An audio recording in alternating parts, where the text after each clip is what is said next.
Mota, a investigação continua agora, eu imagino, né? Daqui a pouco a gente conversa ao vivo com o chefe da Polícia Civil, Fernando Sodré, mas eu imagino também a frustração da Polícia Civil nesse momento.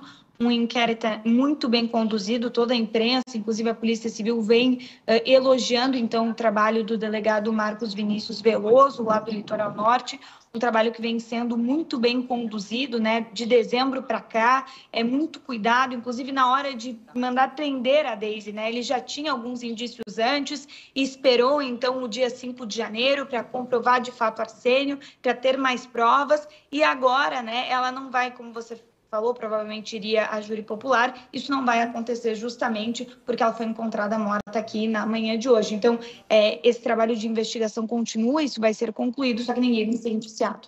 Até porque não dá para fechar nas vítimas até agora levantadas, né?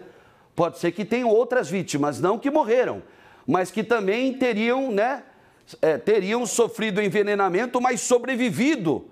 Né, sobrevivido, assim como a dona Zeli, assim como, né, o filho da Tatiana, o guri de 10 anos, assim como, né, o outro senhor com mais de 60 anos, né? Também. Oi, Gabi Dias, repita, por favor. O próprio marido e filho.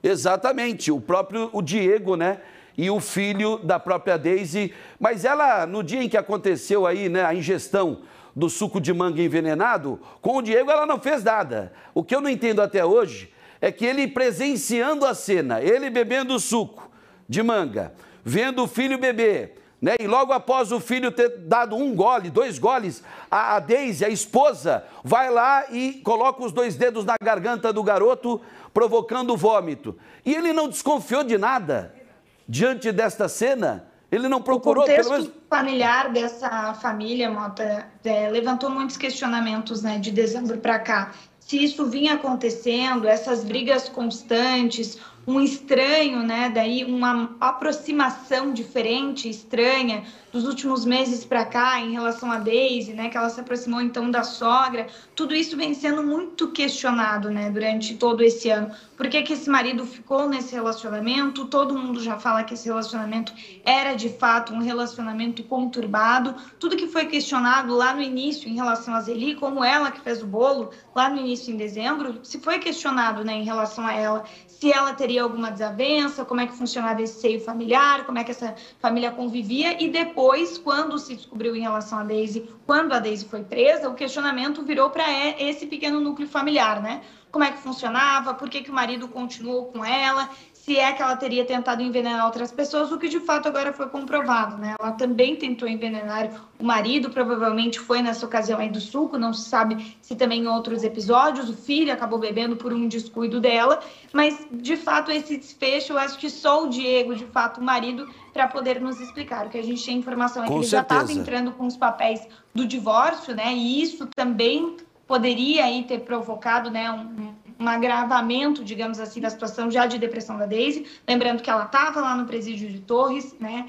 Os advogados que respondem por ela já tinham falado sobre um perigo em relação a uma possível morte dela. Ela foi trazida aqui para Guaíba há cerca de uma semana. Ontem, a administração da penitenciária teria sido avisada, sim, sobre uma possível tentativa suicida dela. E agora a gente tem esse desfecho na manhã de hoje. Inclusive, hoje, às 4 horas da tarde, a defesa da Deise chamou uma coletiva de imprensa, nós da Band vamos acompanhar.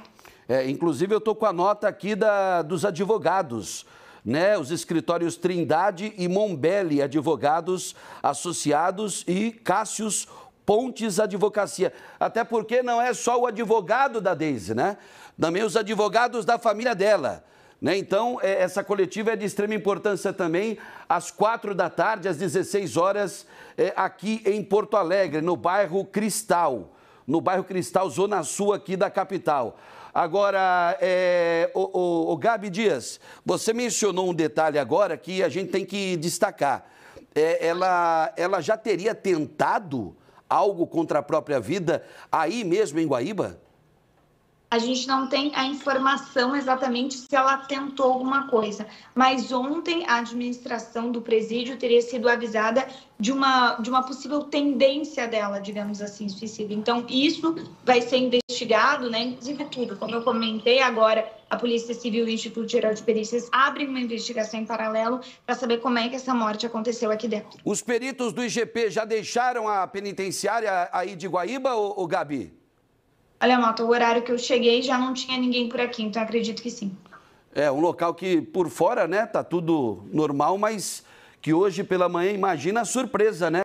Na hora da primeira chamada, porque tem uma espécie de chamada dos presos, né? Os policiais penais vão passando e vão, né? Fulano de tal, ciclano, beltrano. E aí, né, quando chamaram o nome da Deise, nada. Quando foram ver, ela estava lá com sinais de asfixia mecânica, provavelmente enforcamento. Agora, aquele detalhe legal, né? Eu estou falando legal com relação à lei, né? Quando uma pessoa fica sob a custódia do Estado, o Estado tem o dever, a obrigação de manter essa pessoa viva. E aí vem a questão da investigação que a polícia vai fazer, né, para verificar qual foi a falha, como ela se enforcou, que tipo de material ela usou, porque eu até falei essa semana, não foi? Ou foi a outra semana passada, sobre a questão de quando a pessoa é presa, quando ela é levada para o sistema prisional, retiram cardaço, cinta, retiram tudo que possa ser usado para um suicídio, é retirado da cela.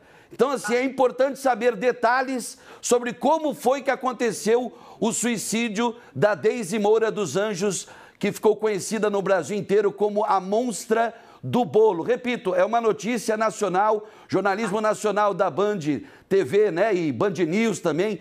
Todos estão atentos nesta cobertura. Logo mais no Jornal da Band à noite vai ter uma reportagem especial do Tiziano Kessler, nosso repórter de rede aqui em Porto Alegre. Por falar em Tiziano, daqui a pouquinho o Tiziano estará ao vivo com o delegado-chefe da Polícia Civil Gaúcha, o delegado Fernando Sodré. O Tiziano já está... Eu tenho imagens do Tiziano, não? Porque eu sei que o doutor Sodré... Eu sei que... Pede para abrir a imagem, por favor. Porque eu sei que o doutor Sodré está numa reunião agora, ó. Aí nesse local, ó, Palácio da Polícia, em frente ao gabinete do delegado-chefe da Polícia Judiciária Civil. Então, o nosso repórter Tiziano Kessler, ele está apenas aguardando o término dessa reunião do doutor Fernando Sodré, aí sim para entrevistá-lo ao vivo aqui no Boa Tarde Rio Grande. E é lógico que a pergunta vai ser, né? Como é que essa mulher, como é que deixaram essa mulher tirar a própria vida, fugindo desta forma da punição de tudo que a esperava pela frente, né? Não é verdade? Mais algum detalhe, Gabi Dias? Mota, a gente segue acompanhando o caso, inclusive eu pessoalmente estou bem curiosa para acompanhar essa entrevista do chefe Fernando Sodré, então vamos aguardar. Eu acho que está todo mundo curioso, né? Porque, gente, como ela tirou a própria vida, ela tinha lençol na cela, um cobertor, foi com uma calça, como é que ela conseguiu tirar a própria vida dentro da cela de uma penitenciária? A gente não está falando de uma cela, de uma delegacia, nada disso. Nós estamos falando de uma penitenciária. Por que eu estou falando isso? Porque vai cair aí na responsabilidade de quem estava de plantão. Além de tudo que a Deise fez com as vítimas, né, de envenenamento, agora vai lascar também com a vida do pessoal que estava lá de plantão, na hora, os policiais penais que estavam de plantão, na hora em que esse suicídio, né, esse suposto suicídio aconteceu. Muito obrigado, viu, Gabi Dias? Bom retorno. E, bom, deixa eu, inclusive, quando você saiu aqui de Porto Alegre para chegar aí na penitenciária de Guaíba, você pegou a Ponte Nova ou pegou a ponte tradicional elevatória? Pegamos a Ponte Nova, Mota. Porque hoje pela manhã a ponte elevatória engasgou lá, que foi complicado o negócio, hein? Travou a saída de Porto Alegre pela Avenida Castelo Branco, hein? Né? Ponte elevatória, elevadiça, tem várias expressões, mas a ponte travou, nem subiu nem desceu, então ficou no meio e aí atrapalhou muita gente que tinha compromisso. Foi um inferno hoje pela manhã em razão desse problema com a tradicional ponte elevatória aqui que liga Porto Alegre a não só Guaíba, como também a Eldorado do Sul. Bom, Gabi Dias, obrigado. Daqui a pouquinho, se a gente tiver oportunidade, eu volto a te chamar, tá? Obrigado mesmo. Bom, obrigada, até mais. Valeu. Daqui a pouquinho, então, o Sérgio Schiller, boa tarde. Boa tarde, Alexandre. Tiziano continua lá no Palácio da Polícia, Tiziano Kessler, nosso repórter. Já, né, a reunião deve acabar. A reunião, né, uma reunião de última hora, que o delegado Fernando Sodré foi chamado. E terminando a reunião, eu tenho já o Tizi, não? Né? Daqui a pouquinho ele já está se posicionando. Daqui a pouquinho eu vou conversar com o Tiziano Kessler, direto do Palácio da Polícia, ok? Tá? Ah, não é no Palácio da Polícia? Ah, é na direção aqui, no antigo espaço da CE, na zona leste aqui da capital. Ah, entendi. Pensei que ele estava lá no Palácio da Polícia, mas corrigindo a informação que eu dei, tá? A entrevista foi marcada aqui para o complexo da Polícia Civil, que fica na antiga área da CE, na zona leste aqui de Porto Alegre, ok? Recado importante agora.